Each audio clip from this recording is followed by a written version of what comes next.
Us on the program today. My name is Tunde Alabi, and it's a pleasure to have you join us on the program live on Ben Television. Today, we're talking a bit of some business and investment, and not much of politics.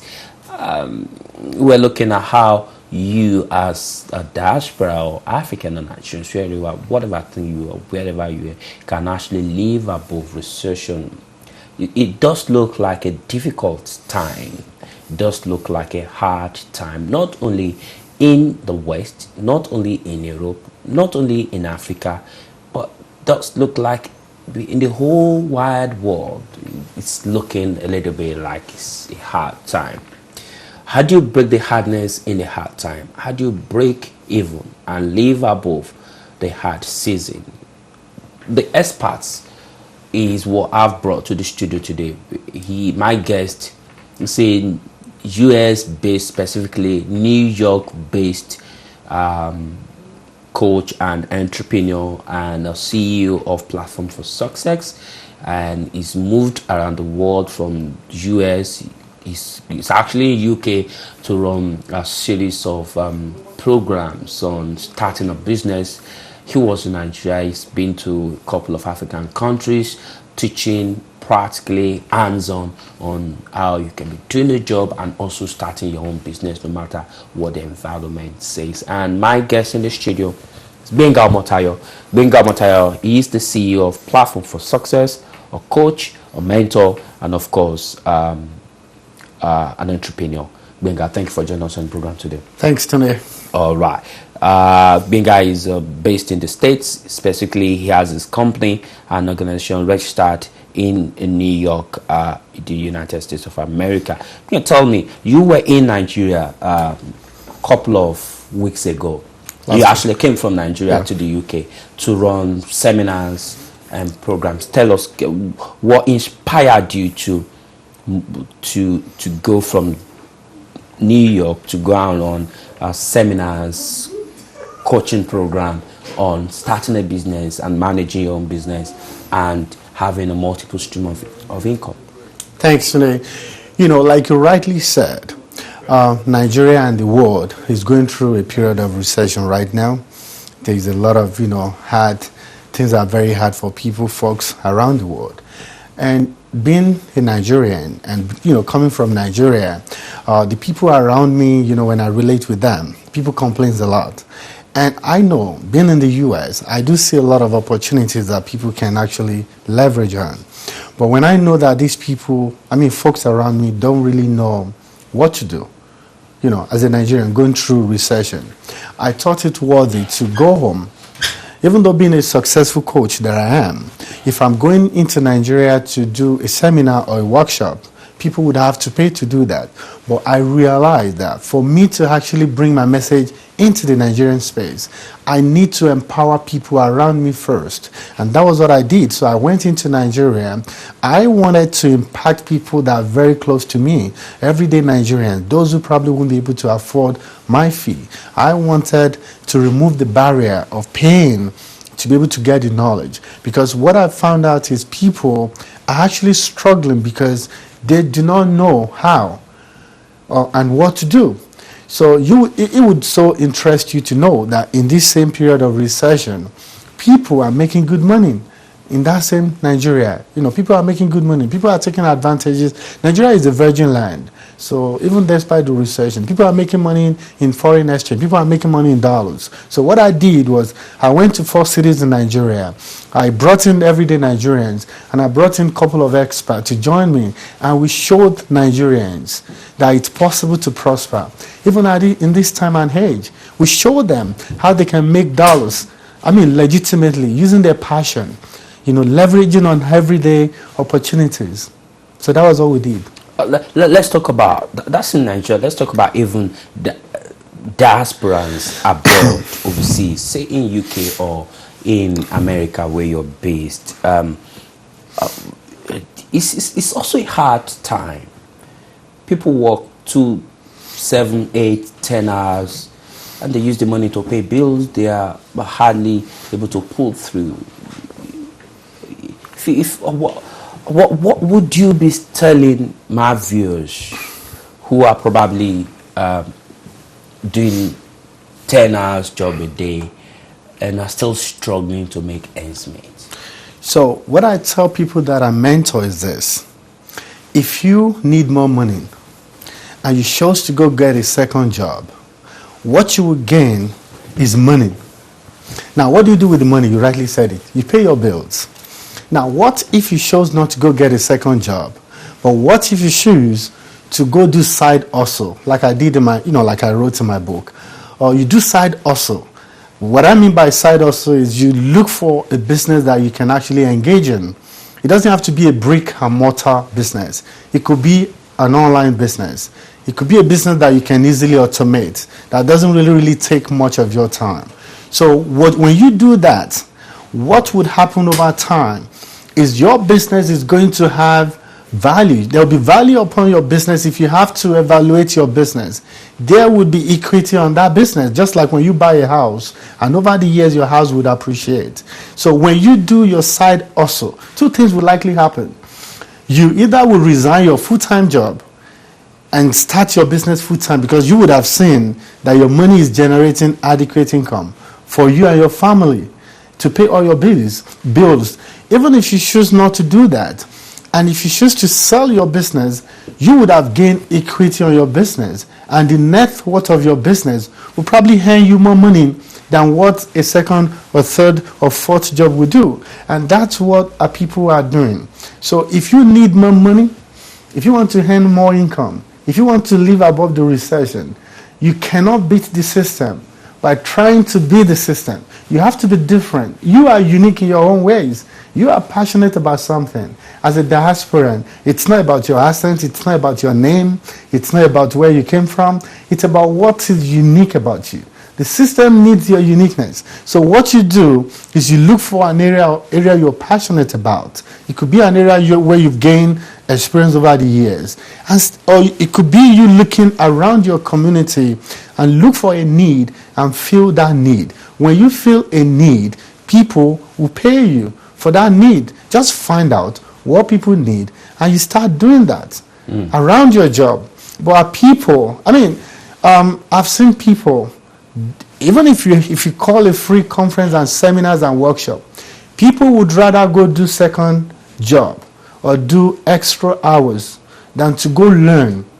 And one of the things I teach people, if you want to do side hustle, you have to be educated in the field you're going into. If you have to go back to school, go back to school. If you have to if you have to change your job, and I highly recommend that. Let me give you a scenario. You have a passion for media. You have a passion for broadcasting. Now, imagine you coming into the UK and you chose to be working in a field that is totally different from your area of interest. What would have happened? You wouldn't have been able to go anywhere. But you chose to go learn. In fact, I'm sure you were working for free even when you started, just so you could gain the needed experience. And that is where our people are missing it. They're not willing to take the pains to earn less money so they could, get that clout, the network of people that they need to move forward in their chosen career of passion. They're not ready to go learn and be an intern so they could know how the system works. You were in Nigeria. You were known to be an event planner. You came into the UK and you chose to start work as a teacher. Now, your skills and your abilities and your connections, they're all in the area of event planning. But you are now working as a teacher.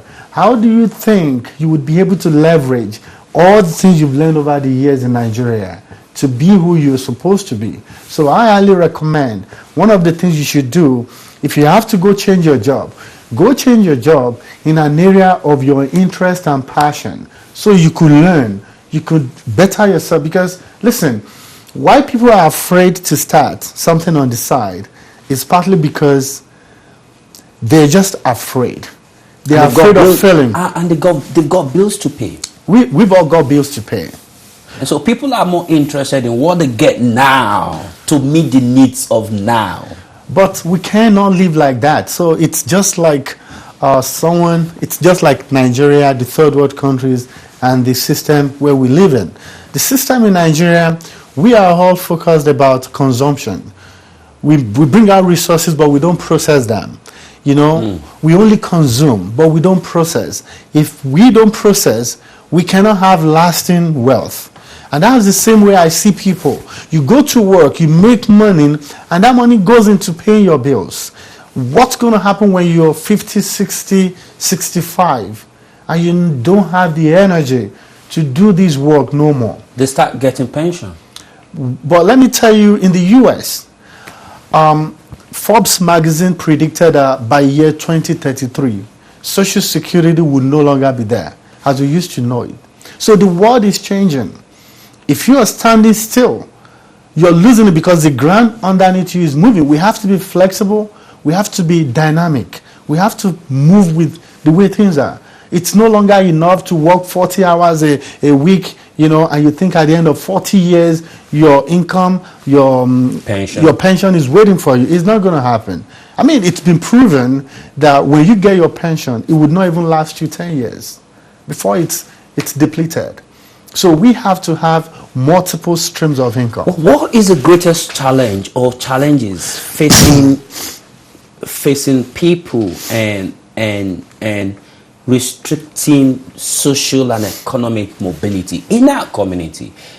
Is it about people prefer to work for other people and make money, meet their immediate need, or people are just kind of too lazy and afraid to learn and step out?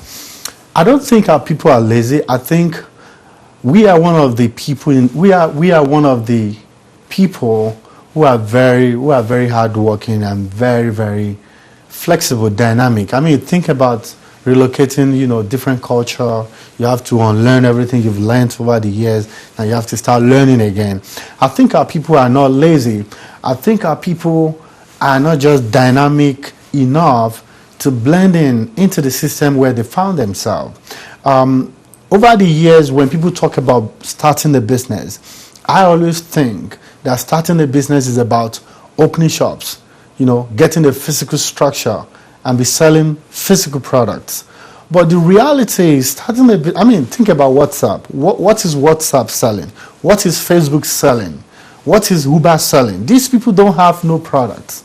They don't sell anything. So it's all about change of mindset. We have to change our mindset. We have to understand the system where we live in and leverage on that. So I don't think our people are lazy. I think our people just need to take the time to understand themselves and plug themselves into the system where they are mostly relevant. Because, and I keep talking about passion, because passion is very key to succeeding in any side business. Because you and I know that we live in a system that is so high-paced. The time is not there. There's so many things that is, jostling for our time. So the only way you would be able to succeed in doing something on the side is if you are passionate enough about it. Tunde, what would make you, after going to work from morning to night, go sit down and be talking about something else when you could be probably chilling out or relaxing or sleeping because you're going to leave for work the following morning? It's something that you're passionate about. It's only passion that will sustain you. But our people, and I've said it, when I came into the UK, the first advice... by the way, you were in the UK before yes. you relocated to yes. the US. So I was a student between 2005 and 2007. I got my professional postgraduate diploma with Chartered Institute of Marketing, CIM. And when I came in, the first advisor told me at LVMT College, he said, my brother, nursing is the key thing here in this country. You have to go study nursing. And I said, thank you, sir. But no, I'm not going to do nursing. I probably would have dropped out if I studied nursing because I'm not passionate about nursing.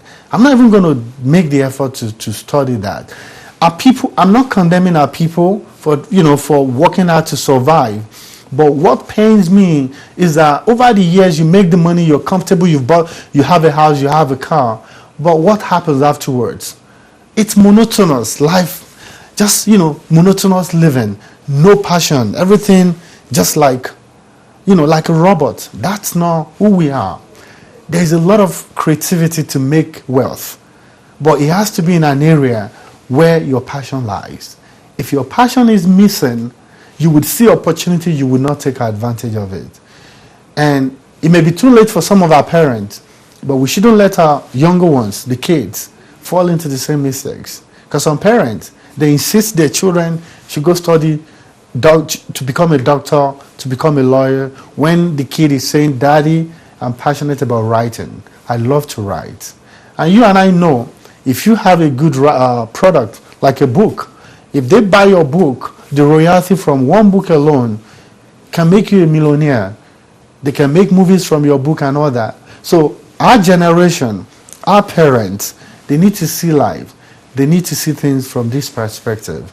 I don't think we're lazy. I just feel we're not really. What is it like trying to adapt to that environment? As what I'm trying to say is, there's that racism, I don't know, discrimination, excuse me, environmental, social, institutional discrimination against people, against black people. I mean, it's everywhere in the UK, in the US, and you feel let down by the system. How do you break through? I mean, for someone like you who was in the UK, relocated to the US, well, how did you do that? Within a short period of time, you were able to build yourself, sustain yourself, and became a household name in New York when it comes to coaching, development, entrepreneurship. How do you break that barrier of racism and discrimination, that ceiling glass? I think I ascribe all glory to God, for what I am today. I also know that you have to have a healthy opinion and perception of yourself. When you bring a child that was born in the US or in the UK alongside a child who grew up in Nigeria, despite all the limitations in Africa, you could tell that the child from Africa has a healthy self-worth, has a healthy, perception of him or herself. So the system, in a way, has there's something subtle that wants to undermine who we are, limit who you are. But you and I know that we are resilient people. We're very resilient, we're very focused, we're very driven. In my own case, when I stepped into the country in the US, the first thing I realized is that I have to start living my life by design, not by default. Because a lot of people get into the system, where they choose to live is where they first came to, where their brother or uncles live, so they decide to settle down there. The first job they get, security or whatever job, that's what they do. They don't even try to make the effort to see if something else would work. So I made the decision and I said, you know what, I have to live my life by design and not by default. I hope you know what I mean by that. When you buy an electronic gadget, it comes default with the ringtones, with the wallpapers and the time zone and all of that. And some people choose to use their electronic gadget like phones, just as it is from the manufacturer. But some move a little bit further and they customize the phones, in a way they like. They choose the ringtone they like. And for me, so I began to choose my friends. I began to choose the event I go to. I began to network with people who are aligned to the area of my interest. So in no time, I was able to get myself established.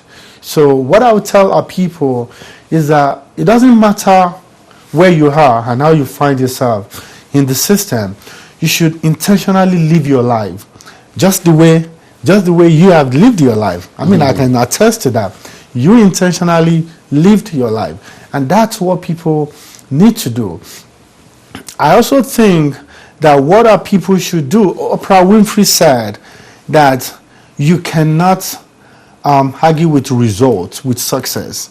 She said racism does not know success. She's highly successful. People may be racist against her, but because she's highly successful, they don't have a choice. So that should be our driving force. I mean, think about it. Why would you come this far and not try to make a difference. So for me, my having an accent, to me, is a strength. My being an African is a strength, because here I am in a society where there are few of us and they don't really know who we are. So I have an opportunity to showcase how we are, the beauty that we carry. And you know, when you're different, people will pay for your difference. You are not needed if you're not different. So the difference in us, the uniqueness in us, should be used to our advantage. The first job I did as a case manager, I got into the office. Every Monday there's a staff meeting, and when I first spoke, people laughed at me, ha ha ha, because of my accent. We have like 3 or 4 white Caucasian guys. People made fun of me, but you know what? I enjoyed it, because I knew that's not going to stop me. And over the years, they began to love me. They began to, in fact, when we have a social function, they always call on me to come and be the MC, a guy with accent, now MCing for an event that has Caucasian and Spanish and people from all over the world. So for me, that was what I did. Our people should learn to celebrate their difference. They should learn to live their life, by design and not by default. And they should try to align themselves with people who would help them to bring out the goodness in them. We're not all perfect. We all have our weaknesses, but we should try to celebrate our strength, let people see our strength, and manage our weaknesses. You've got a book. I mean, you've written quite a couple of books, and one of your latest book is How to Start Your Own Business While Employed. How to Start Your Own Business While Employed. That's your latest book in town, published in the States. What were the in points of that book, Starting Your Own Business While Employed? So I worked for 2 years, and I was doing my side also. I was working on the side. While I was working on the side of my business, it got to a point, I called my wife and I said, I think this is the time for me to resign. And she said, yes, I agree with you.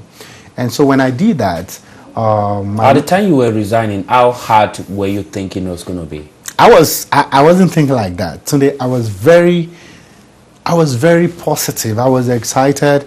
My colleagues were asking me, so where are you going now? Where have you found employment? I said, no, I'm going to be working for myself. And truly at that time, it was a struggle keeping my day job, because people were calling on me to do some business. I was into digital marketing, web design, graphic design. And what was I doing? I wasn't actually I wasn't working in my business. I was working on my business, because I wasn't the one doing the graphic design. I wasn't the one doing the web design. I had people doing them for me. I just managed the process. And I was seeing what was coming in.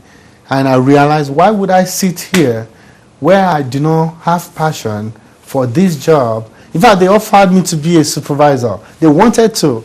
I declined, because I didn't want to go up. I didn't want to go rise in that field, because I knew that wasn't what I wanted to do.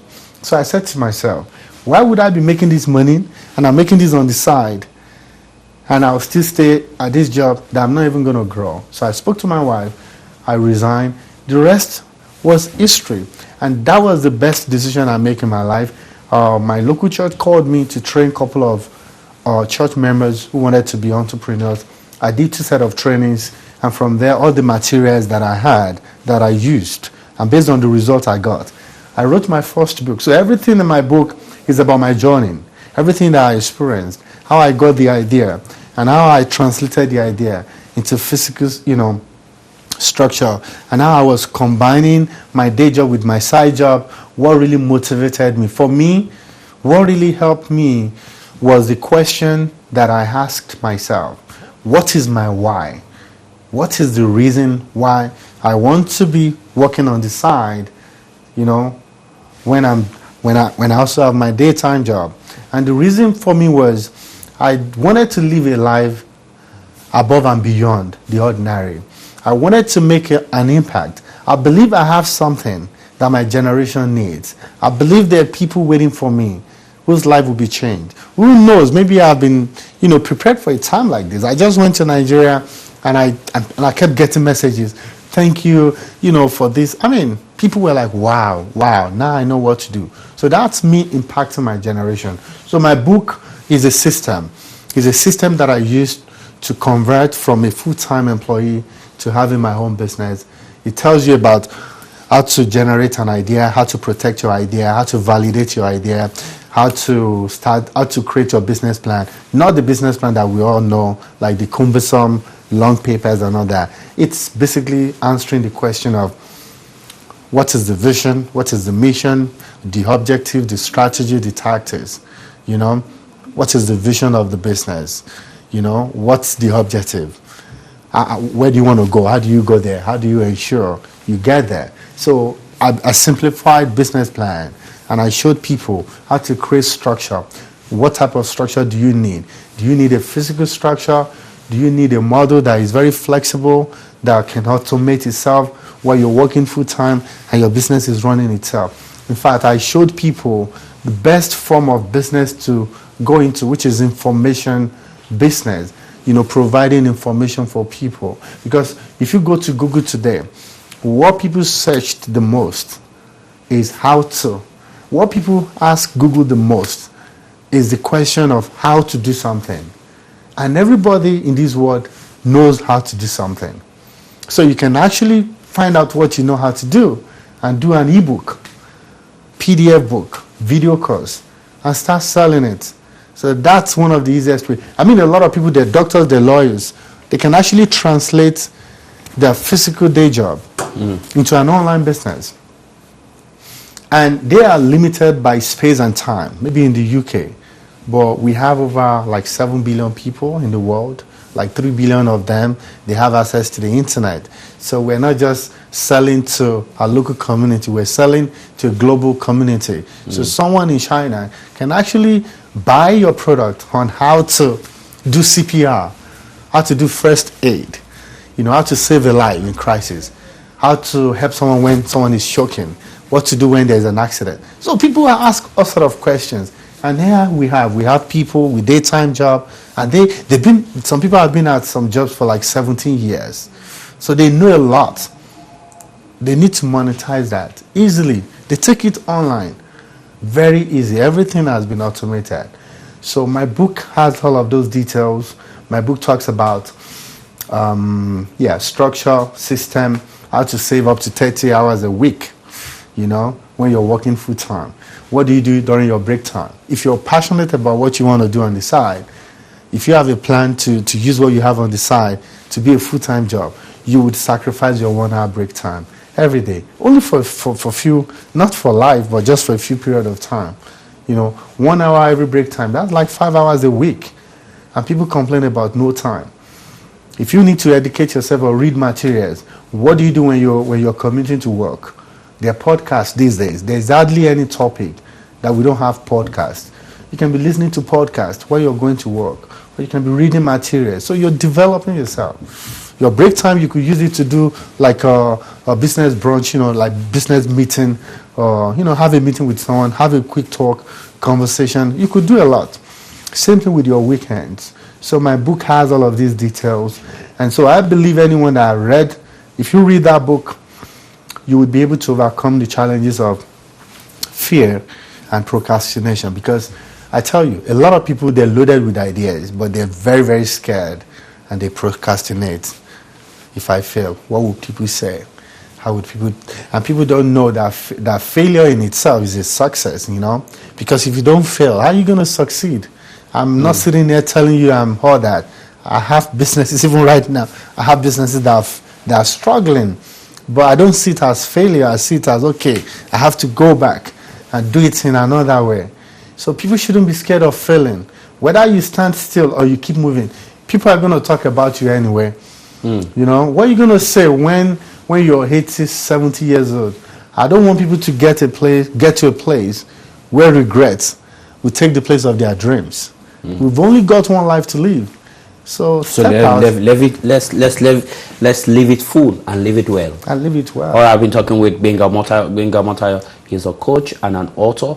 He's a platform for success based in New York, a multi business venture entrepreneurship, registered in New York, United States of America, teaching and coaching people about how to live their dreams and living above recession. Well, let's go to a very short break now, and when we come back from break, Benga Motayo is still in the house. You can join us on the program. The number to call is going to be on the screen: 020-8808-0693. Benga Motayo is here. You can join us, and let's have your opinion. Let's have your thoughts about why people having challenges and difficulties living their dreams, why people will prefer to do a full-time day job working for somebody and afraid to get into their own business. Or if you had some very terrible experience, you need somebody to talk with you, you can call into the studio: 020-8808-0693. Benga Motayo, CEO, Platform for Success, still in the house. We'll go on the short break. Be back. Don't go away.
For any professional live streaming production of any event in the UK, Ben TV Livestream are here to serve and provide you with the global coverage you need anywhere at real time.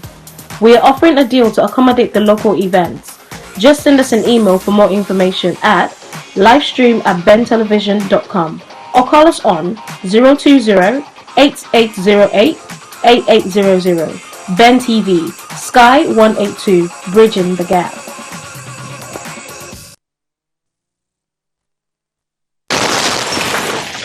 Welcome to The Marketplace. The Marketplace is here to promote your business products and services and all your upcoming events. The Marketplace, now showing on Ben TV Sky 182 every Saturday at 10 a.m. and Sundays at 3 p.m. Do call us on 0743-890-9022 or 0748-231-2105 and like us on Facebook, The Marketplace. Follow us on Twitter and Instagram. The Marketplace, here to showcase you to the world, to reach a wider audience. So don't delay. Your customers are waiting. So make una dey watch Marketplace on Ben TV every Saturday. All those people who get small business, we dey showcase them. Make una dey do it. Make una dey see them, they patronize them. Who they talk? Na Lolo one say so. Hello, beautiful people. This is your girl Funke Akindele Bello, aka Jennifer. Actually, it's all about Marketplace on Saturdays 10 a.m. and Sunday 3 p.m. Don't miss it.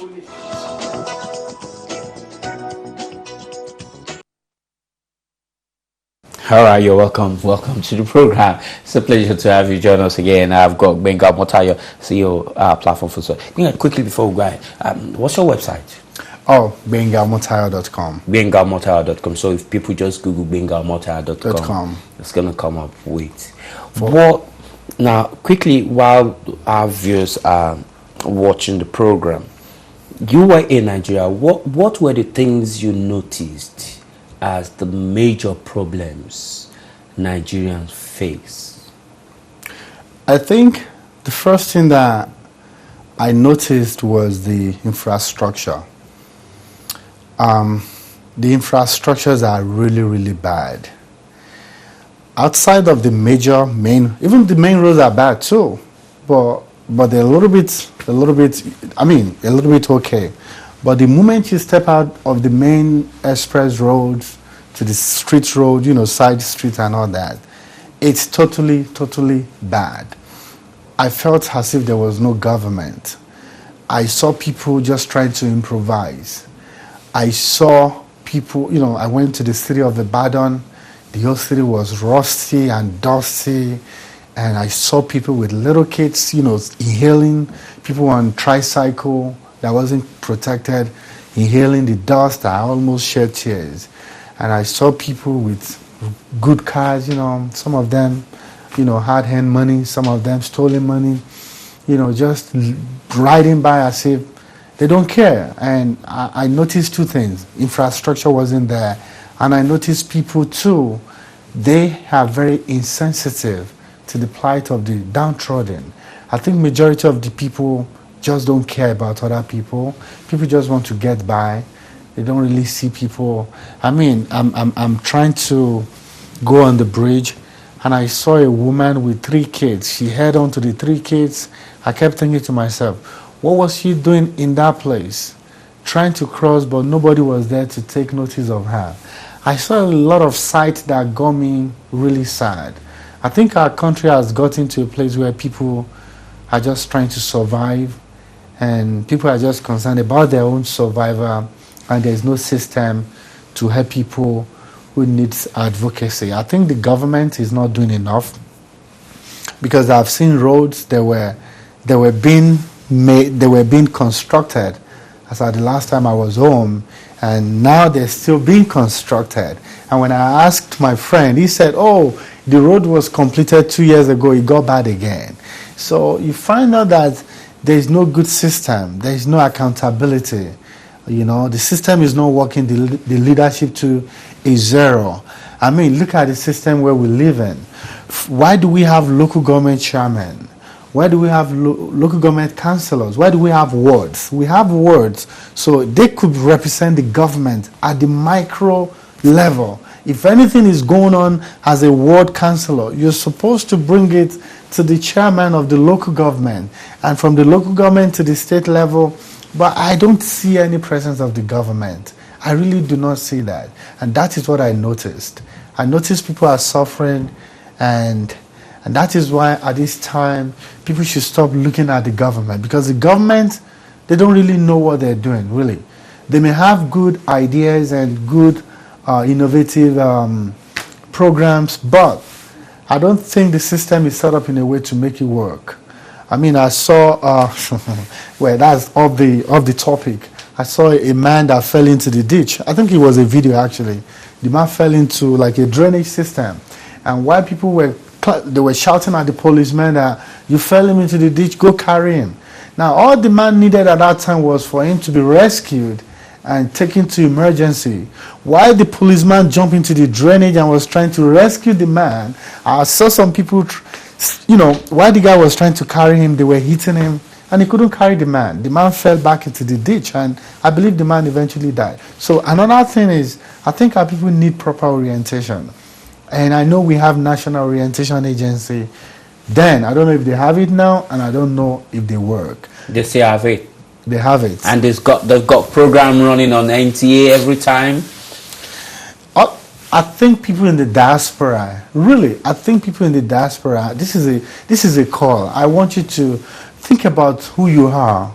Look at the little that you have and the little experience that you have. I want you to think of going back home and contributing your own little quota. The way I did, I went there, I did my own for free.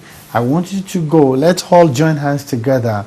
We have seen how a system is run, and let's go help make the needed change, because Nigeria needs help.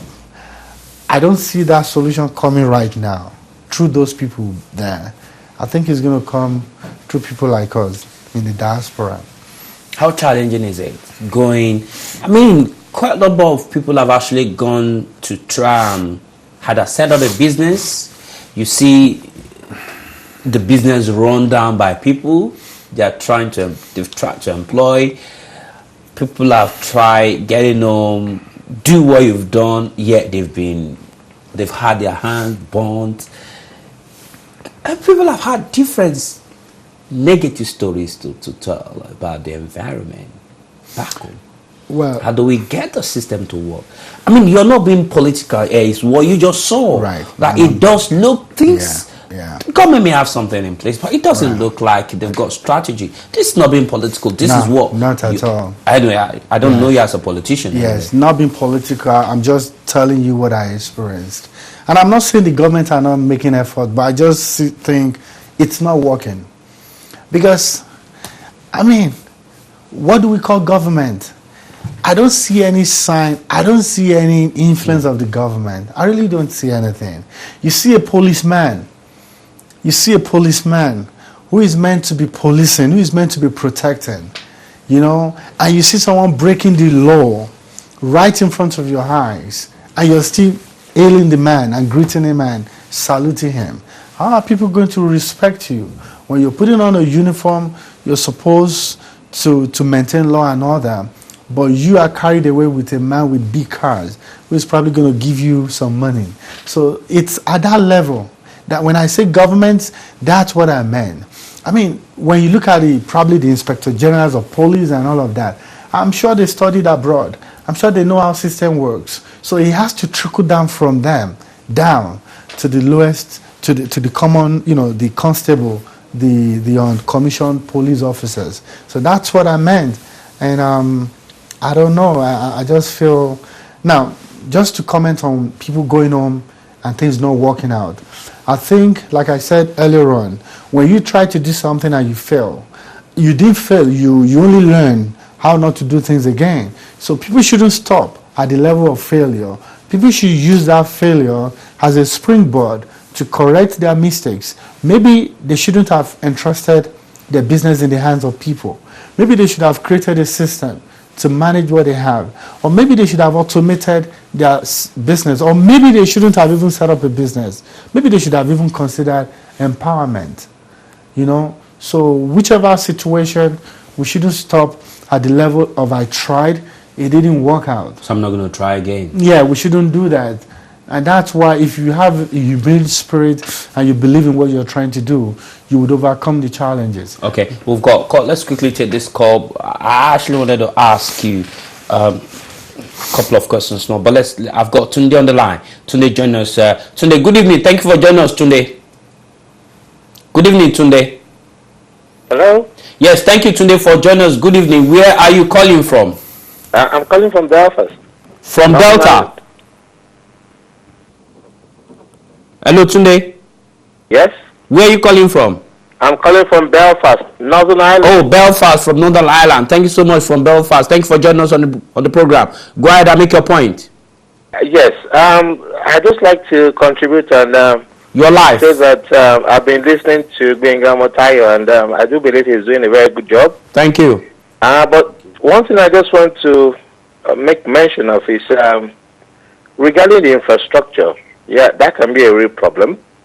And going back to what you said about Nigerians going home to do business and it failing, I think the problem is because we do really live in a system that works here in the UK. That's correct. But I think if Nigerians are going to go home to actually contribute to the system, they need to understand how business is done in Nigeria. A lot of time we do go with this conception that, okay, if it works here, it can work in Nigeria. But Nigeria is a different system. If you don't understand how business is done there, and you just fire on and say, oh, because if you buy cars and send to Nigeria, it's going to sell, blah, blah, blah. You don't understand how the ports work, of course, all the bribery and corruption. You will get to a point that you actually get frustrated.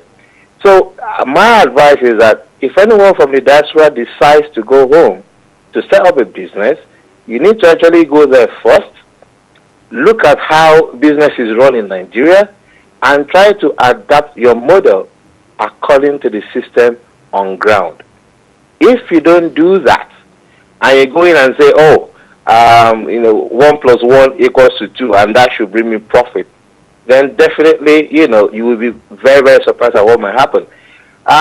If the infrastructure is not there, like it's there here, and you decide to go home and set up something that is similar to what they're doing here, is very certain, like Ben Gamata said, the orientation towards work, number one, is not even in place in the people.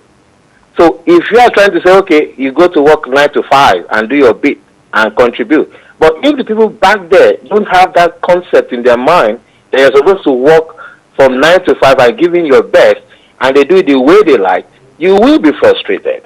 You will get people that will just go to work just to get their monthly pay, go home and not care about your business, and you're actually trying to contribute, to the economy.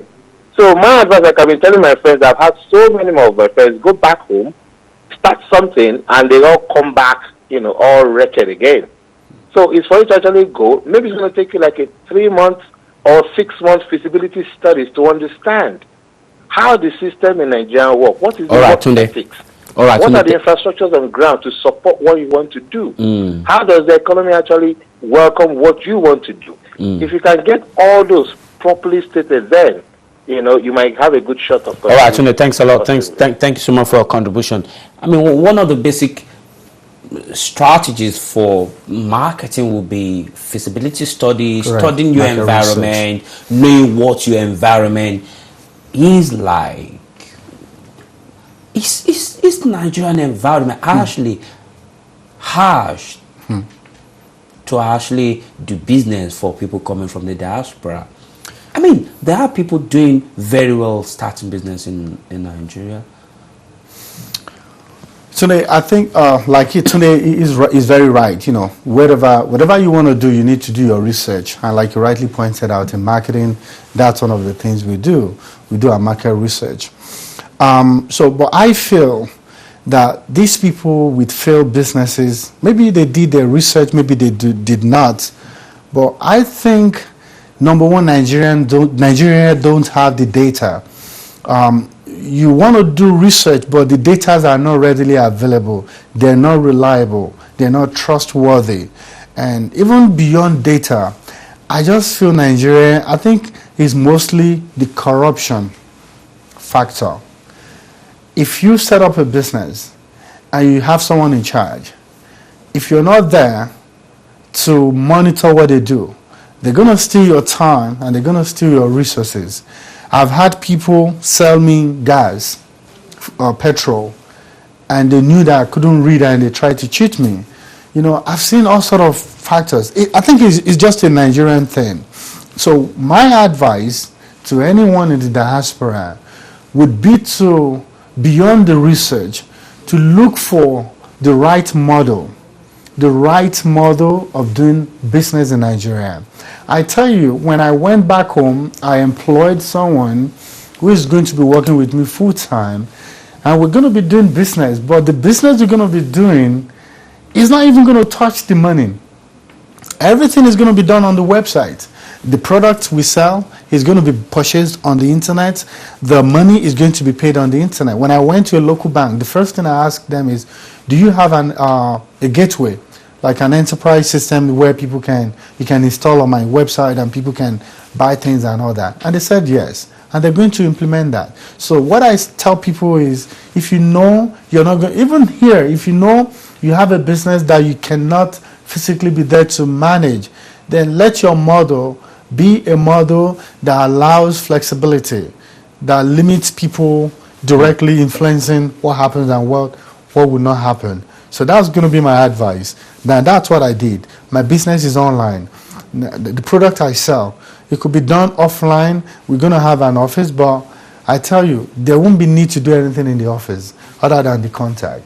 So, you can start with that, with an online system, and over the years, if you think you're going to relocate, because it's going to be difficult to have a business that you will not be physically present, to manage how it works. It's really hard. It's really, really difficult. And that's why Nigerians in the diasporas keep having the problem of, failed businesses, because the people in charge, they're not running it well for them. Okay, all right. We've got another call coming through. Thank you for joining us on the program. Good evening. Your name and where you're calling from? I'm calling from London. The name is Adeshola. Adeshola, thank you for joining us on the program. Adeshola, go ahead and make your point. Well, listening to your program is quite interesting. But to actually, from my point of view, to actually start up business in Nigeria, it is a good thing. But apart from the I can barely hear you. We need to realize that for business to strive in Nigeria, I mean a legitimate business to strive in Nigeria. Hello? Can I ask you Hello, to skip up a little bit? I can barely hear you. Go on. Hello? Yes, go on. Yeah. For business, for a legitimate business. Go on, Adeshola, go on. Oh, okay. For business to actually strive, I mean a legitimate business to actually strive in Nigeria. Adeshola, I can hear you. You're listening to your TV. Okay, please, when you call in, turn down the volume of your TV set. Adeshola, I'm sorry you've been taken out. When you call in, turn down the volume of your TV set so that it does not reverberate, so that you don't start listening to yourself. But we got your point. We got your point. Thank you. Before those calls came in, you were talking about the government actually not being there. Everywhere in the world, government actually doesn't have business in business. But what they do is they create the environment for you to operate as an investor, as an entrepreneur, or even as a technician. From the experience, it does look that the government is not there, the resources are not there, and the platform are not there. So how do you then break through in such an environment? It's difficult to make. I mean, when you look at the Nigerian system, every structure needed, just like the way we have it in the advanced world, is there. But maintaining the structure, maintaining the system is the problem. Have you ever tried to register a company with the Corporate Affairs Commission? Have you ever been to the office? Have you seen the commotion? Have you seen the confusion that goes on there? In fact, someone took my money and that money is gone. A legitimate staff of a Corporate Affairs Commission. To help you register a company. And they never did anything. And they never did. I mean, think about it. Do you want to register a company here? You go online, you search in 5 minutes. You know whether whether the name exists or not. You know, and you register your company with a breeze. No personal contact with anybody. Online is done. It's done. So you find out that these systems are not there. And people feel they do you a favor. They make it so difficult. They make it so hard for you to pass through. And that when the first caller, Tunde, was saying you need to do your research to find out how business are done in Nigeria. This is one of the classical examples. You may be thinking registering a company takes only a day or 2 or 3 here. In Nigeria, it may take you a month. It may take you 2 months. It may take you 3 months before you even get your certificate. So people have to give room for the time, involved. So these things are not there. And that's why I feel people in the diaspora can go home and show people. I mean, there's nothing wrong in someone creating an online portal that can allow Nigerians an alternative platform to register their company. I believe it's possible. It can be done. If you go to their go to a federal website, Federal Ministry of something website. What do you see? Nothing on their website. And they have budget for all these websites to be maintained. I'm telling you, some are even hard, I'm telling you. All right, Vega, thank you so much. Thank you. It's been a pleasure having you. Thanks a lot. It's been a pleasure having you on the program. Thanks a lot. Today, I appreciate talking that. about the Nigeria factor. Thank you so much. It's been a pleasure having Benga Omotayo, CEO Platform you. for Success, registered you, in the New York, an entrepreneur and an investor, now making his impact in Nigeria. My name is Tunde Alabi, just trying to do my BT also in the UK. Enjoy the rest of your evening and thank you for being part of the program. Bye. Bye-bye.